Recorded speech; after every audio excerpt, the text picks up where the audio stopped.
Good morning, Philippines. Welcome to the Motorcycle Journal. Of course, only here at DZRJ 810 AM, the voice of the Philippines. At siyempre, gaya po ng dati, ako po ang inyong lingkod, Sal Vilena, at aking partner.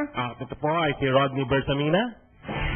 And ang oras po, 5:08 in the morning. It's Friday morning. At siyempre, sa espesyal na edition muli ng ating Motorcycle Journal, kasama po natin dito ang grupo ng isa sa mga aktibong mga club. Sir po, ito ang Troops.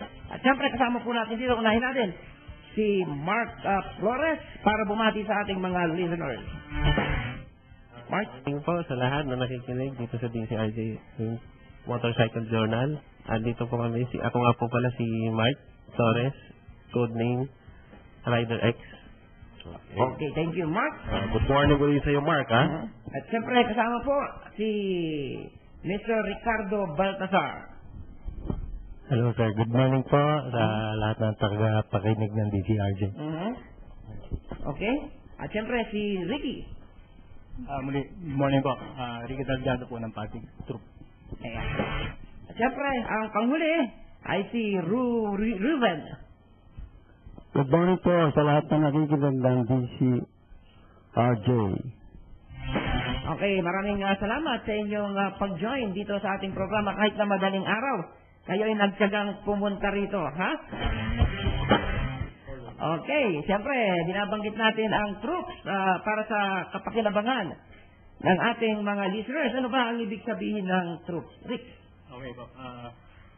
Po, ang Troops po yung Thunder Riders Organization of the Philippines. Kung mapapansin po daw, Thunders, ito po yung grupo ng mga motor na Suzuki na 125 na motor. At itong grupong to nabuo noong 2010, which is nung nagkita-kita sa Mall of Asia at nagkaroon nga po ng pagtatambay at nag-usap-usap, buuin nga po yung Thunder Group. At dito napansin po ng mga karamihan, itong grupong to isa yung advocacy, yung safety. Kaya mula nung nag-uusap-usap about safety, nagkaroon na pong mabuo itong Thunder Riders. Sir, ito pong Thunder Rider, exclusive lang po to sa mga Thunder Rider, Suzuki Thunder na motorcycle riders lang po. Yes, sir. Yes, sir. Okay, at siyempre, yun ang kalinaban, no? Kaya sa mga ganitong pagkakataon, Rodney, siyempre kailangan dito medyo palakpakan sila ng konti, no? Wait muna tayo sa ating live audience dito, no? So, alam nyo, maski 5 AM ng umaga, buhay yung ating audience ngayon. Okay, ano? So, ganun pala nabuo, ano? Parang by chance lang nabuo ang Troops sa Riders Club, ha? By chance, pero sabi mo nga, kayo ay nagkaroon ng pagkakaisa dahil nakita ninyo na isa sa mga advocacy parang pare-parehas, ano? So, pwede bang ma-introduce mo ng konti, ano? Itong ilan sa mga advocacy na ginagawa ng Troops pagkatapos nitong introduction na siyempre.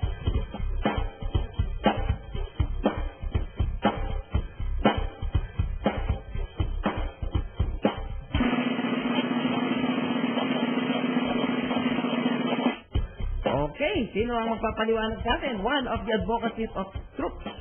Rick? Yung aming advocacy po, siyempre about safety. Kasi napansin nga po ng aming grupo, yung mga nagmumotor, walang pakundangan. Unang-una, kung balikan po yung aking pagmumotor, marami na rin po akong nasamahan club. Kasi may mga club na walang ibang ginawa, kundi ratratan, payabangan ng pagmamaneho.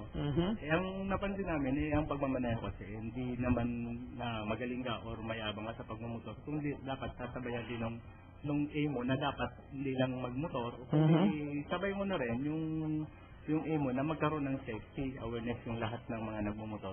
Kaya nga po, nung merong mga katulad ng aming elite marshals na taga-Suzuki rin, na si Sherwin Florendo, siya po ang naging head marshals po namin. Nabuo to at nabigyan po kami ng mga pag-aaral tungkol sa safety. Kaya mula doon, nung naaaral at nabigyan po kami ng mga pag-aaral sa safety, naipalaganap namin to sa pamamagitan ng pagmumotor. Lahat po na nakikita namin, hindi lang naka-Thunder, sinishare namin about safety. Na ang pagmotor, tingnan nyo po, araw-araw, balita sa mga radio, TV, yung mga nagiging aksidente sa pagmotor.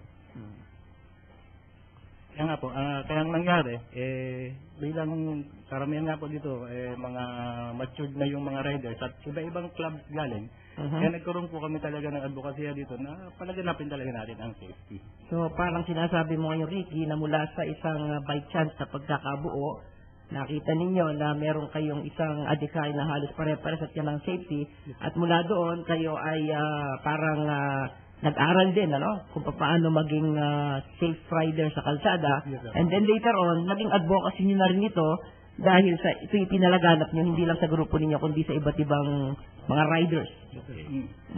So far, sir, sino pa ako nagbigay po sa inyo ng mga trainings para regarding sa safety? Sir, yung binabanggit ko po, isang nagbibigay sa amin ng isang training, yung si Sherwin Florento. Galing na rin po ng ibang club. Yun nga po, kami, galing sa iba't ibang club. Nung makita nga po namin, nabuo itong Thunder Riders Organization of the Philippines, nagkaroon po kami ng idea na patatagin itong Thunder. Magamat magtatatlong taon na rin po kami. Pa rin, pinagmamalaki nga po sa mga ridings po namin. Ni isa, wala pa po kaming balibag na nangyayari. So, napansin din namin na effective yung pagiging advocate namin sa safety. So, dahil sa nagkaroon kayo ng magandang training sa pagmamaneho ng motor, ibig sabihin ay naiwasin ninyo yung sinasabi mo na walang gaanong nababalibag na, which means aksidente, So, ano ba yung sa personal yung mga karanasan, Ano ba yung naging pagkakaiba ng inyong estilo ng pagmamaneho noong mga panahon na kayo ay hindi pa nakapag-training at matapos ninyong makakuha ng mga training sa pagmamaneho? Diba? Yung unang napansin nga po namin, dahil most namin yan yung discipline.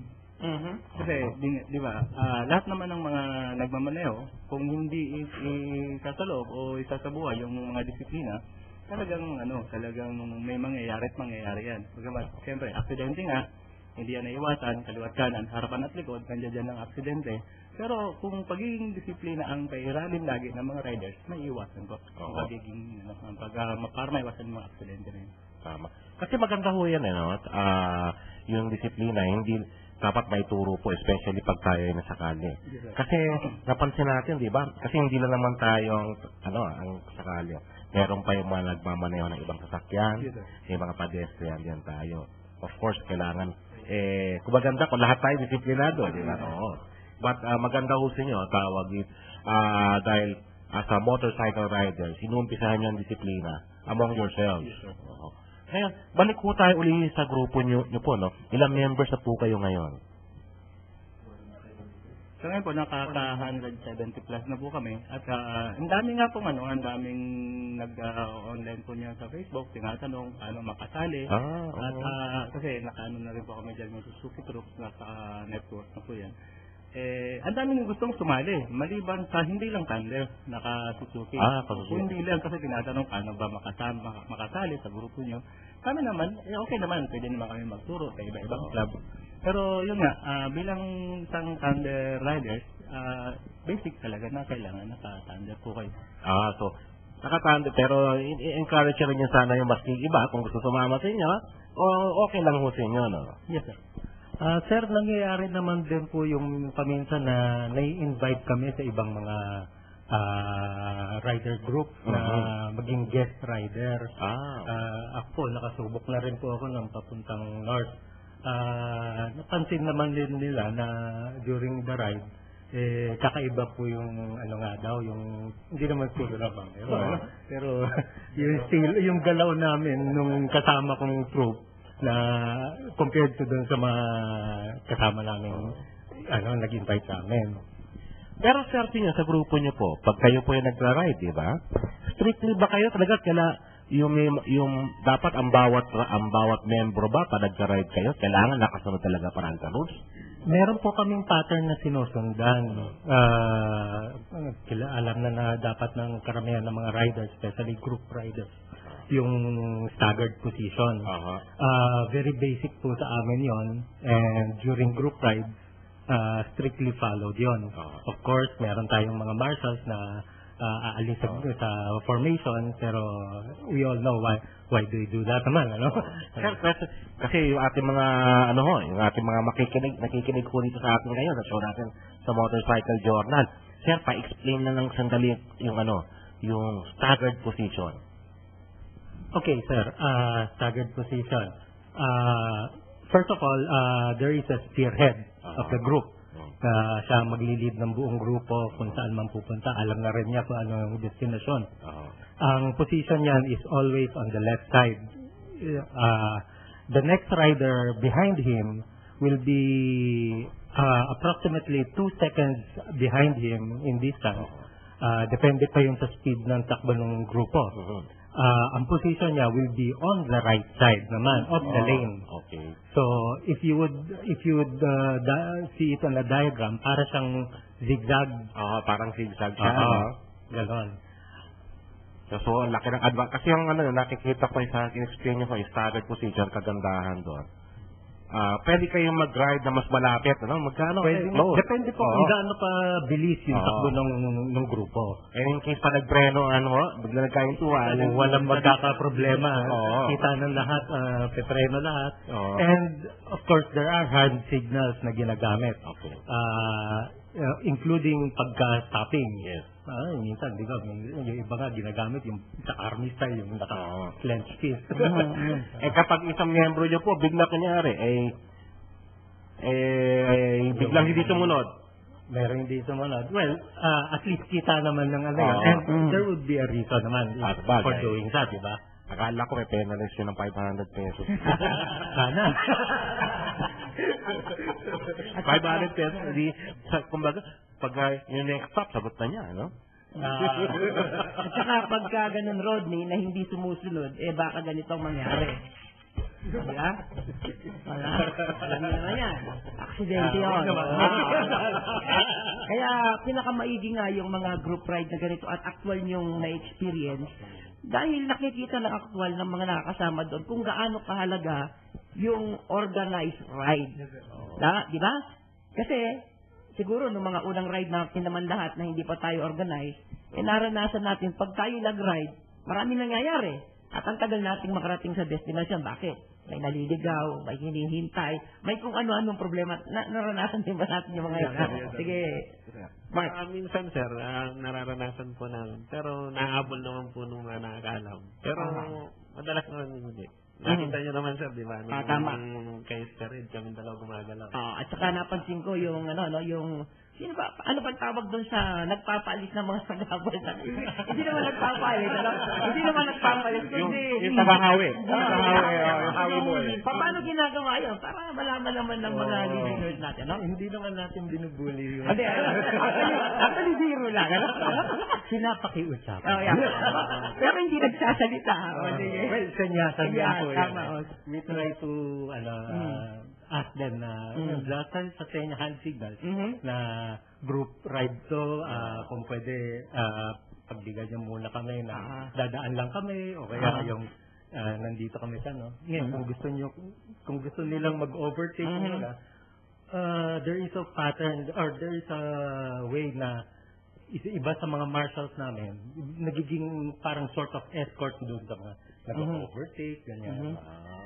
That's the role of the marshal. One of the roles of the marshal. So marshal yon yung mga nag-ahawi niya. Yes. Kasi naobserbahan natin na napakahalaga nito dahil halimbawa meron tayong mga kasamang hindi gaanong kasing taas ng level ng skills natin, ay hindi basta-basta nakakalusot sa malaking sasakyan na yon.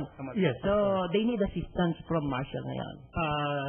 Well, different factors na yan. Kaya there are times na mapapansin nyo naman, usong-uso na to, minomodify yung motorcycle. Somehow, some of our Thunders are modified just a bit lang naman na para maka-arangkada. Yun yung mga riders na yun, marshals na yun, ang gumagamit ng mga yon para dun sa mga purposes na gano'n, yung mag-escort ng biglang overtake na siyempre, malalakas yung mga case na yan. Usually, sir, yung mga marshals nito, ito yung mga riders na yung riding skill mas mataas. Mas mataas dapat. At the same time, yung... And they are designated as marshals only by our trainer na alam na niya at nakita na niya ang qualification nung particular marshal na yun. Yung motorcycle niyo po, minention niyo kanina, slightly modified yung motorcycle sila. Usual na mga sprocket or even sometimes yung mga carburador. Ganun po. Nangyayari din po sa grupo namin yan. Okay. So, of course, sa mga ganyan, hindi nawawala kung yung mga modifications, di ba? Of course, ang pinag-uusapan dyan minsan racing. At hindi naman tayo nakikipagkarera sa... Hindi naman po. We have we did that specifically for marshalling purposes. Kung mapapansin nyo, minsan kami even on individual lakad, hindi kami on a group ride, some of these marshals, actually tulad ko, ginagamit ko yung opportunity yon para mandisiplina ng mga ibang mga nakikita naming riders na medyo pasaway sa kalye. Medyo yung iba, medyo masama ang tingin sa amin pagka sinusuway namin sila, pero at least we did our part. Nasa kanila na yon kung sumunod sila hindi. So parang instant advocacy, na actually natutulungan nyo pa nga sila, part diba? of, kumbaga, imparting what we learned to other riders. Yes, tama. No? And another thing. For good things that we're doing. Diba? Wala pa kasamayaw yung audience natin. Magiging ano na tayo, parang noong time show na tayo dito. Dapat lang. Dapat lang kasi maaga nga at alam natin na yung ating mga riders ngayon na nakikinig. Gising na ako yan, di ba? Nag-aayos, naliligo, nagluluto, di ba? So, tamang-tama. At kung meron silang mga tanong, pwede naman silang magtanong, di ba? So, pwede silang tumawag sa 895-4460, 897-8374. Siyempre sa cellphone, no? 0921-662-9917. Okay, Ronnie? Okay. So, sir, saan ba kayo usually nag-ride? Yan, on a regular weekend, saan ho kayo pupunta para nag-ride? Minsan po, sir, pagka sa Marilaki, kung tawagin kasi Marilaki, Marikina, Rizal, Laguna, Quezon. Yung pala ibig sabihin ng Marilaki sa mga riders. Noong una nga po, Marilaki, saan po kaya yung Marilaki? Nung natanong ko, yung pala yung meaning nun. Akala ko kasi Marilaki, familiar sa akin, parang somewhere in Bulacan yan. Yun pala dito po. Kasi kaya po tinawag ng Marilaki, doon po kasi lahat ng karamihan rider, lalo pagka weekend, doon kayo makakita lahat na saka doon po rin na tinitraining namin ng mga newbie namin. Yung daan, sigsag. Saka lalong matututo sila sa actual.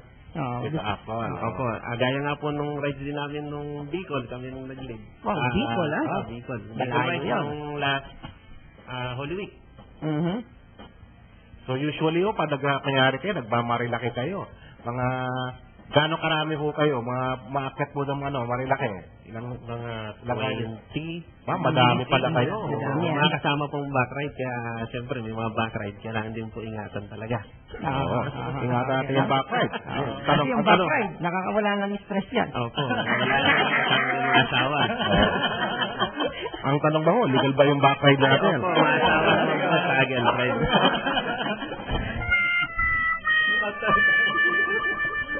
Okay, legal naman. Kasi alam ko marami kasing rider na aksidente.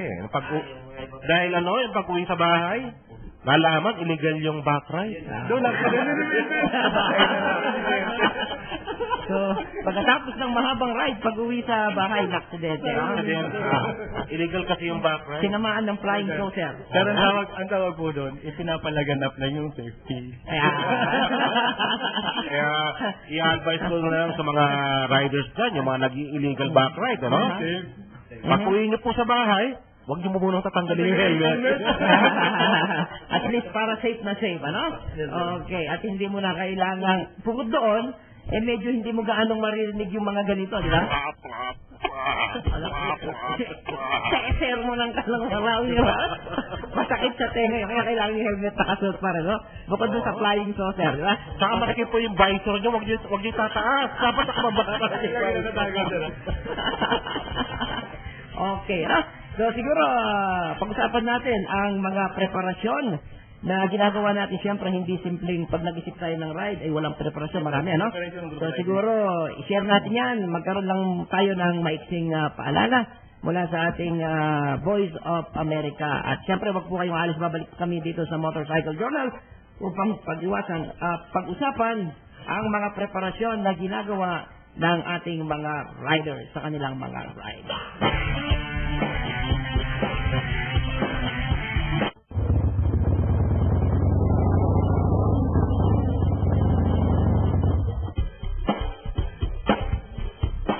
Yes, nagbabalik po kami dito sa Motorcycle Journal at syempre ang oras alas 5:30 ng umaga. Syempre ako pa rin po ang inyong lukad, Charlie Lennon. At ito po ulit, si Rodney Bertomina.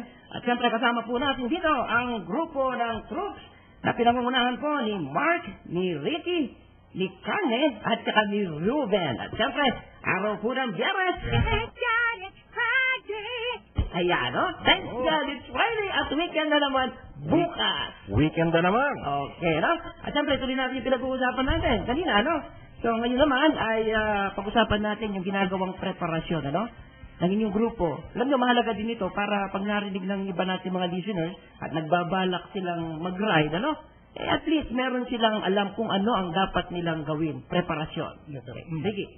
Ano po, yung aming grupo, pag mayroong kaming napag-usapan, 1 month before, pinag-uusapan na po yan at piniprepare po yan. Let's say, dinggalan. Mag-dinggalan rides po kami, meron po kaming 1 month preparation at least. Ngayon, pag nagkita-kita na po kami, be sure na yung lahat ng mga motorcycles na kanya-kanya, pin-repair na po yan. Tulad sa gulong, sa mga karburador. Importante po kasi yung lahat ng mga sinakyang motor, kondisyon. Para maiwasan nga po yung maabala o mabalang sa mga kalsada. Tapos, ini-scout din yung lugar. Bagamat kami kasi, hindi naman namin ini-scout yan kasi karamihan napupuntahan namin mga lugar na yan. Pag sinabi namin dinggalan, nagkita-kita ka, let's say, 4 a.m. to 5 a.m., kami doon, pag yung magkita-kita na, nandyan na mga motorcycles, ready na yan. At least half full or full tank na po yan, para pag nasa kalsada, hindi basta-basta titigil. Ngayon, pag sinabi ng spearhead, dito na tayo, may stopovers po kami yan, 2 o 3 stopovers yan, na hindi porket yung isa inaihi, bigla na lang titigil, iniiwasan po namin yun. Yun nga po, iniiwasan namin magsalat yun, kaya ang ginagawa, pag may mga ganong stopover, alam naman ng marshal, saka ng mga spearhead yan, at ng trangko, yung mga titigilan, especially yan, yung mga gasolinahan, at mga safe na lugar, itigil yan doon. Umihi kasi hindi, siyempre mapapahiya. Minsan naman, may mga gustong uminom doon. Pero be sure na yung marshals, alam nila na yung pakiramdam doon sa mga riders na yun, pinapakiramdaman. Kasi may mga cousin na bigla na lang importanteng biglang tumigil. May ano po kami doon, may yung pinakadulo namin doon, siya ang magagabay ng pinakadulo. I-relay doon sa marshals na may naputol o may natigil. Tapos, siyempre, preparation doon, budget, siyempre, una. Alam niyo, napakaganda ng sistema niyo ng pagka-ride. Kasi, meron kayo mga, parang may mga ride marshals, and destination niyo, and siguro, maintain niyo yung group, tuloy. Kasi one time, panala ko ng aking kabataan Medyo, yung kabataan ko naman siguro mga 2 years ago lang yan. Okay. Yung mga nag-ride, magkikita kami sa lugar. Okay. O sige. Pupunta tayo ng ganitong lugar. Sige na. Sige, alis tayo alas 8. Takbo na tayo at doon na lang tayo magkita. Hindi naman. Nag-iwasan po natin. Pero sir, may ibang grupo gano'n. Pero kami nga po sa Thunder Group, namin yan, ini-strip po namin yan. Kaya nga tayo nag-ride. Ngayon, be sure na once tayo mag-ride, siyempre, babalik tayo na buo. Kaya, yun, about safety, talagang pinapalaganap po namin yan. Mismo, sa actual na pagtatakbo na pa, nasa takbo na kami ng motor, yung mga marshals, alert po sila. Nagkamali ka, anti-maneuver, tatabihan ka na lang ng marshals. Pero hindi ganyan, delikado yan. Tayo dyan. Usually, sir, pag kayo nag-ride, for example, yung mga, for example, going to Tagaytay, Yes, pag medyo sa highway kayo, anong speed ang maintain ninyo? Pag maluwag na po, sir, 80, 90. Pero pag mga ganung traffic, signal na lang po kami na yung single file dahil ano na yan, traffic, naka-single file na. Pero be sure na hindi kami nag-iiwanan. Ayun. At yung Speedo tama kasi may nakikita ako mga ibang grupo. Hindi yung rat-rata makakita ka. Meron naman yung ibang grupo na sa kalye na yung maluwag naman, highway, tatakbo sila ng mga ano. Silang, 30. Hindi, nakikita ko. 30, sabi ko. Kuminsan nga parang 20, sabi ko, inihintay ko na nga alam. Baka may karya, nag-i-escort kara pa ng mga karo. Ang tawag yata doon enjoying the ride. Kasi may ginagawa po kami dyan. Halimbawa, nakita naman ang takbo namin is 80. Ngayon, maluwag yan. Nakita namin mayroon ng galit na galit sa likod. Kasi kung mga 20, 30 riders yan, medyo mahaba-haba. Kahit na 2 seconds yung difference yan. Ang ginagawa namin man, may magaling na riders po, 2 o 3 riders, i-guide yung truck or yung kotse para siya mauna, para hindi maputol.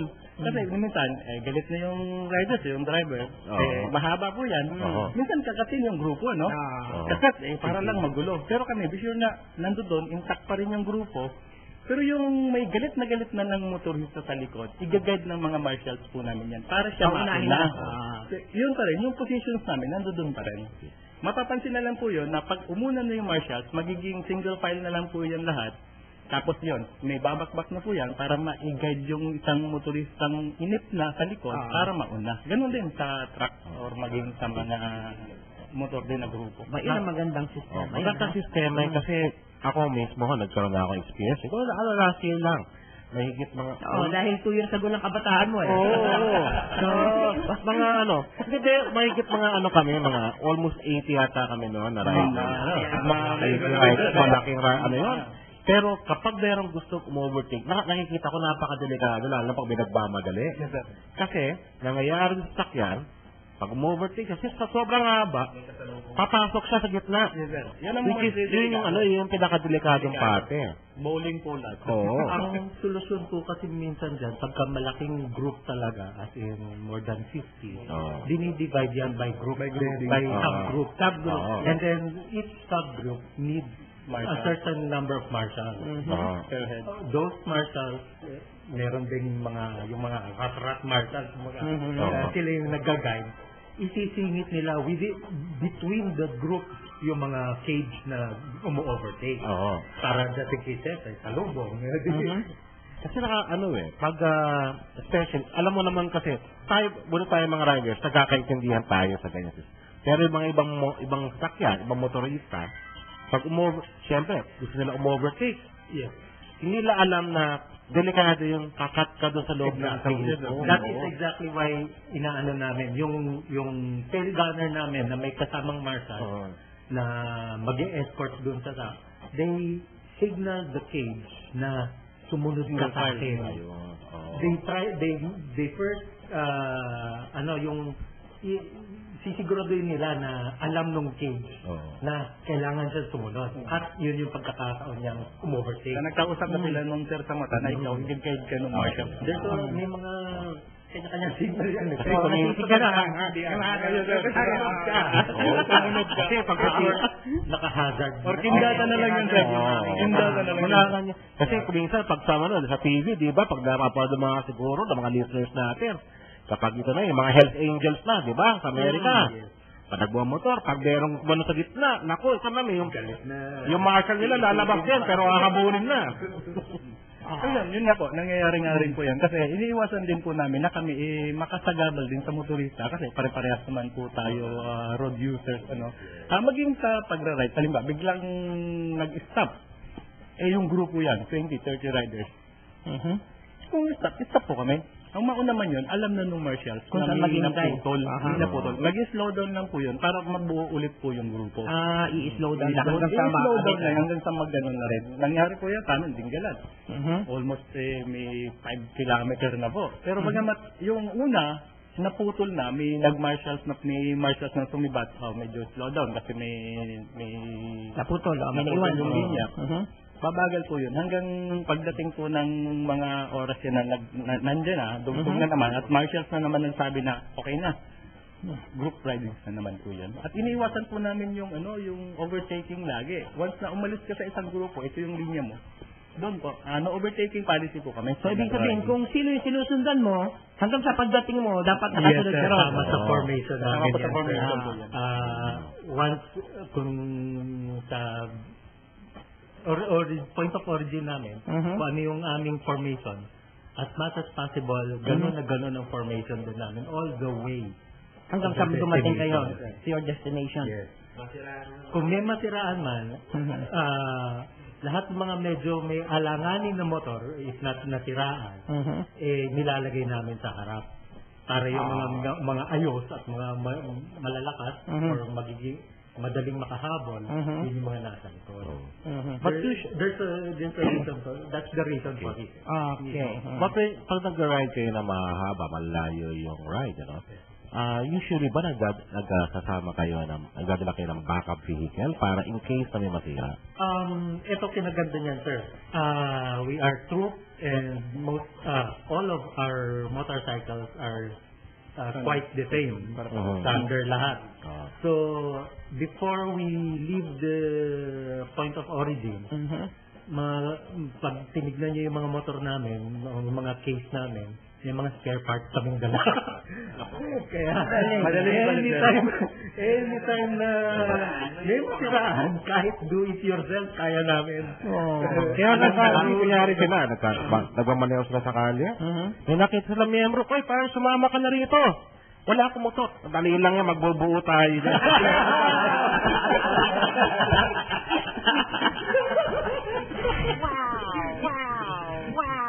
Wow, kung pwede yun, ha? Dahil sa dami ng pyesa na binitbit ninyo, pwede nga bumuo ng isang motor, ano? Saka pala, may isingit ko din po. Yung isang advocacy din po namin about safety, about dun sa hindi lang po ridings ang ginagawa din namin. Meron din kami mga twice a year, may activity po kami ng Ride for a Cause. Meron nga po, naalam siguro to ni Sir Saldi, yung ginawa namin dun sa Montalban, yung pagtatanim naman. Yes. Kasi hindi lang po namin iniisip yung magbigay lang kami ng magbigay ng usok. Sa karsada. Nagkakaroon din mo kami ng mga counting eco-friendly move. Yung nag-absorb naman ng usok. Yes. At saka mayroon pa sir, ginawa kami, sa Jinggalo naman, may mga bata na hindi po tupinlan o nagpaalam kami sa barangay captain or kung sinong politiko dyan. Ang ginawa po namin, on the spot, nag-usap-usap lang po ang troop, nag-share. Pagdating namin sa area, nag-announce na lang, mayroon kaming ibibigay. Kasi once na pinaalam po kasi yan, siyempre dudumugin, naalam medyo may mag-epal issue. Tama. Alam mo naman yung mga epal-epal niya, ano? Lalo mo na ngayon. Medyo mga opportunista yan, ano? Tumutulong po kami, hindi lang po dun sa bigla kami mag-enjoy. Nag-enjoy na po kami, may naka-enjoy pa po kami dun sa lugar na pinuntahan namin. Okay. Nagugulat na lang. Saan naman nagagaling yung ibinibigay natin sa mga pinupuntahan natin? Okay, so voluntary. So, baga, patak-patak. Kung ano yung mabuo, ito yung bibili ng mga groceries o kung ano man na kailangan ng mga bibili. Kasi mula, twice na po namin ginawa yan, 2 beses sa Dinggalan, meron po sa Payatas area. Yung namigay po kami ng last na December, nung holiday season, namigay po kami ng mga regalo sa mga kabataan doon. Kanya-kanyang dala, yung let's say ako po, nakapagdala ng regalo, kanya-kanyang dala. Nung tinipo namin, almost 100 na gift na ang nabiyayaan yung mga kabataan. Plus yung mga candies at sa pagkain. So what you're saying, Ricky, is it's not actually money, ano? Yes, it's in kind. Each and every one of you will have one gift or what else, or anything that... Saka di ba sir, pampagin natin yung Christmas is giving. Yes. Sabi naman namin, hindi naman kami ganun kayaman. Bagamat kung makapag-share naman po kayo, makapag-share tayo sa mga ibang kabataan na yan, o maging patao na yan na salat at hindi nila inaasahan, malaking, malaking tulong po sa kanila yun. Na biglang-bigla, kumbaga, bigla na lang may dumating sa kanilang tulong. Palakpakan natin, ano? At siyempre, ito yung mga magandang bagay, Rod, ano? Dapat pinapalakpakan. dapat yan ay ibang riders club, yan din ang ginagaya. Kasi hindi lang dapat puro pag-ride. Yes, sir. Dapat mayroon din tayo, may responsibility po tayo sa ating environment. And the same time, may responsibility rin po tayo sa society. Yes, sir. Yung social responsibility. At ang maganda rin na nakita ko, Riggs, ay hindi na kayo nag-abala pa na maghanap ng mga sponsors, ano? Kasi kadalasan ito yung ginagawa ng mga malalaking grupo, ano? Dahil sa malaki sila, kilala sila, so nakakakuha sila ng mga sponsors. At sa mga sponsors, ibinabahagi naman lang. Pero ang pagkakaiba sa inyo ay sarili nyo mismo, no? Well, as much as we can, sir. Yeah, siyempre, Pero at least, nagawa nyo na. Kaya, at least nagagawa nyo na. And siyempre, dahil sa nagawa nyo yan, alam ko naman, masarap ang feeling ng tumulong, di ba? Matapos ng matulong. At siyempre, dahil nagawa nyo na yan ng ilang ulit, siyempre, hindi natatapos yan dyan. Tuloy-tuloy, sigurado yan. At maraming nakakaalam minsan, makadarating din sa punto na may makaalam na itong ginawa namin, sana lahat ng riders, magaya din, para hindi na maasar yung mga motorista. Parang kapag mga riders group ngayon na nakikinig at balak nila pumunta sa lugar, magdala na rin sila ng gift nila, no? Malilit na bagay, alam mo, yung bata, bigyan mo ng isang balot na candy. Minsan nagkagulat kami. Tinatanong po kami, sir. Tinatanong kami, sinong politiko ba sa inyo? Ano bang foundation? Sabi namin, wala. Ano lang po, yung kusa namin. Kasi minsan po, may ibang grupo na, lesson may yan. Tapos mga suot yan, puro naka-black raiders. Puro kala nila. Kaya minsan hindi nakakapagtaka na napapagbindan yung mga kaya ginagawa po namin, minsan, para hindi na sa amin magalit mismo yung lugar na pinupuntaan namin dyan, na nagkakaroon kami ng binibigyan. Minsan, yung ginawa po namin itong Binggalan, bukod dun sa pagbibigay po, nagkaroon pa ng clean-up drive.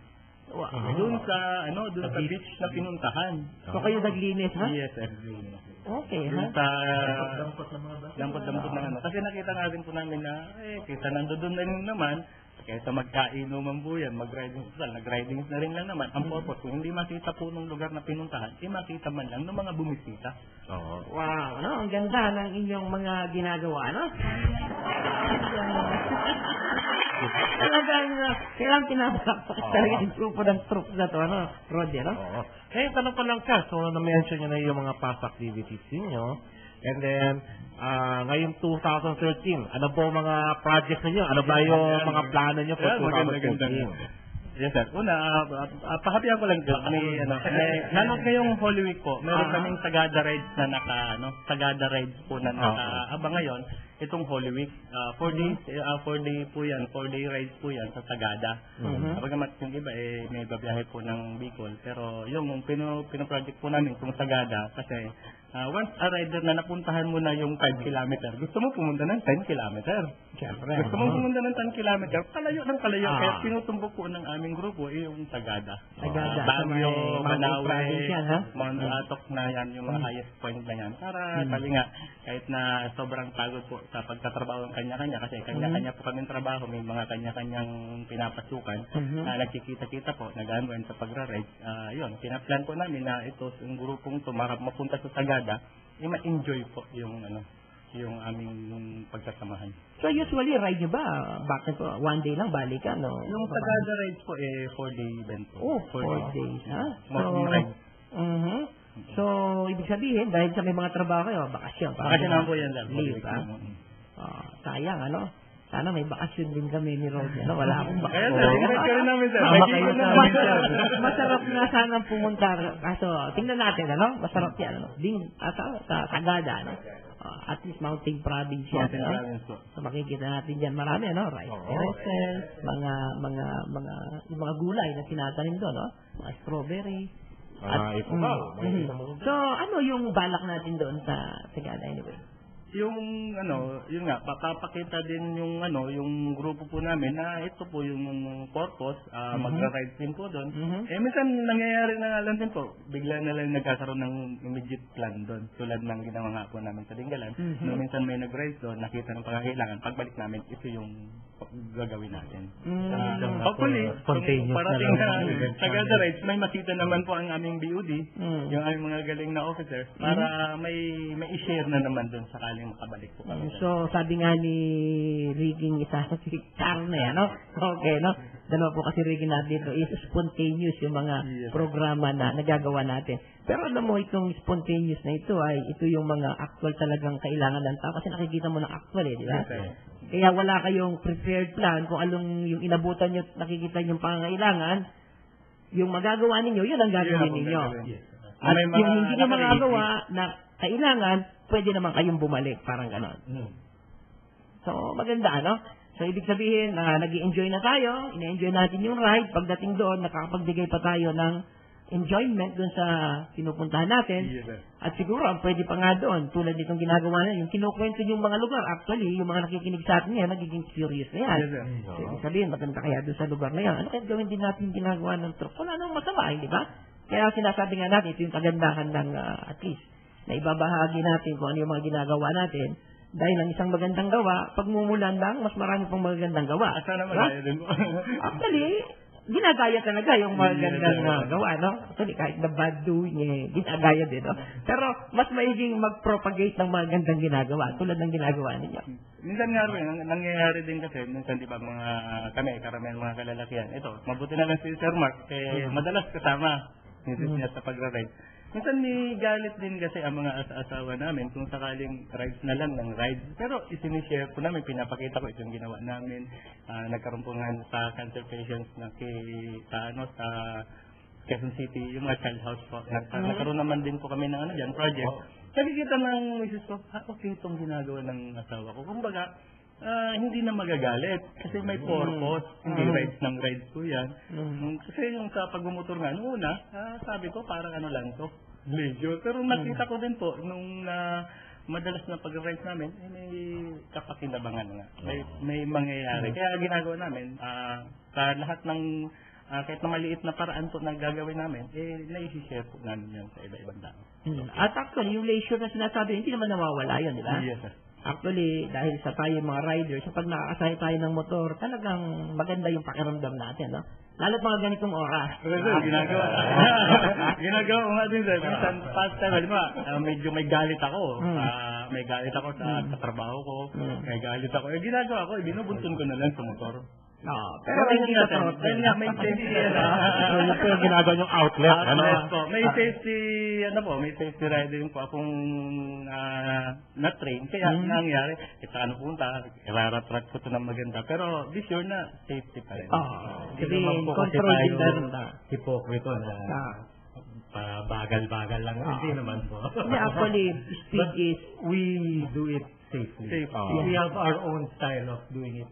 Yan, tama. At actually maganda yan, ano? Dahil sinasabi nila ng iba, yung masyadong curious sa aksidente, sabi na, huwag ka masyadong mabilis magpatakbo kasi pwede kang maaksidente. Babagal ka lang. Pero hindi nila alam, ganun din. Ganun din, sir. Speed can kill.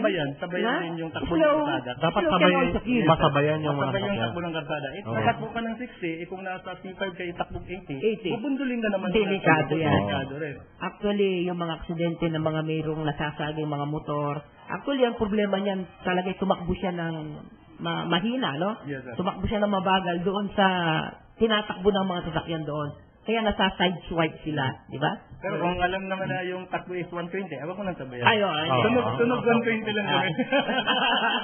Saka po, sir, kung okay lang po, isisingit ko na po dito yung pinopromote namin, the proper use of side mirror. Okay. Tama. Kasi marami na po kami napapansin ng mga nagmamotor. Nililitan pa, kahit hindi modified basta tinatanggal na lang basta yung side mirror.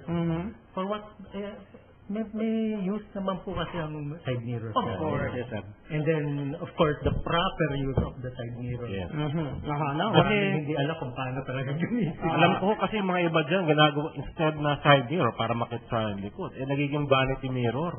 Kasi titignan, habang nagmamaneho, titignan niya yung sarili niya, okay ba yung tsura ko? Bukod doon, tinitingnan din niya yung hazard sa kanan, ano? Mababalik kasi niya pag nakalimit. Side mirror na. So, hindi tamang paggamit ng side mirror yun, di ba? So, tama nga yung sinabi mo, Carne, no, na dapat gamitin ng tama at huwag tanggalin yung mga side mirror kasi importante yan, no? At siguro, alam din nyo naman na kapag gusto nating mag-left or turn right, so, aside from turning our signal light, we have to look on our side mirrors. Yes. Okay? But before executing the turn, we have to check our shoulder, di ba? Yes. Shoulder check. Kailangan makita natin yung surround. mirror ka doon ka lang. Kailangan mag-shoulder check tayo dahil nung katabi natin, hindi natin nakikita yan. Mga blind side na. Yeah, mga blind spot yan, di ba? Okay. Ready? Okay, no? So, ibig sabihin, maganda itong naging talakayan natin, no? Pero syempre, marami pa naman tayong mga araw na darating na po pwede pa tayong mag-discuss ng iba pang mga programa na ginagawa ninyo. Siguro, each and every one of you, siguro gusto ko lang hingan sa inyo ng mga parting words, mga ibibilin natin sa ating mga listeners, ano? Dahil meron na lang tayong 4 na minuto, tama-tama, no? So, ano yung ating masabi sa ating mga listeners ngayon na dapat importanteng tandaan nila pag sila ay nagmumotor sa kalsada. At siyempre, ang mga mungkahing ito at mga advice ay mula sa inyo na talagang pwede natin sabihin veterano sa kalsada. Ayan, no? So, Ruben, unahan natin. Sa lahat po ng nakikinig, sana ho ang disiplina ang pairalin natin mga nagmumotor sa kalsada. Huwag ho tayong masyadong nagmamayabang sa kalsada sapagkat ang minadala nating motor ay dadalawa ang gulong, mas mabilis tayong magkaroon ng aksidente. Hindi katulad po ng mga 4 na gulong, nakatayo yan. Kaya ang bilin ko sana, disiplina para sa ating mga motorcycle rider. Okay, no? Wag niyo pong ipagmayabang na marunong kayong sumemplang, ano? Oo, mahirap. Oo. Mahirap yun, pinagbayaya May pattern din yan, sir. Alam mo, pinagbayabang yung pagsemplang, yan. Okay, tayo, ganyan ang pagsemplang. Kaya nyo yun. Okay. Rick? Sige po. Muli sa mga mananakay po, paalala, laging safe.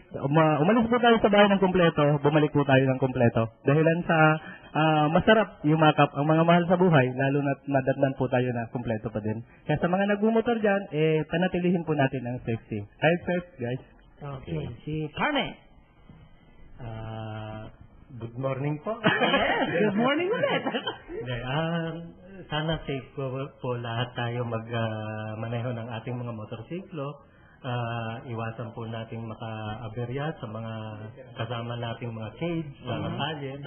At as much as possible nga po, tulad ng sabi ni Ricky 57, na makauwi tayo sa mga nag-aantay sa ating mga nagmamahal. Tama, no? Okay, Mark. Good morning ulit. Masasabi ko lang sa mga nagmumotor, ayusin naman nila. Kasi yung iba Hindi ka naman nagbabantahan. Yung iba kasi, mga nakakasabayan ko minsan, nagmamayo, bigla kang kakatin. Oo. Ang sa akin lang, hinahayaan ko sila. Parang nangahamon sila ng karera. Pero hindi naman. Ako pa rin, nasa linya pa rin. Bahala sila, kung mauna sila.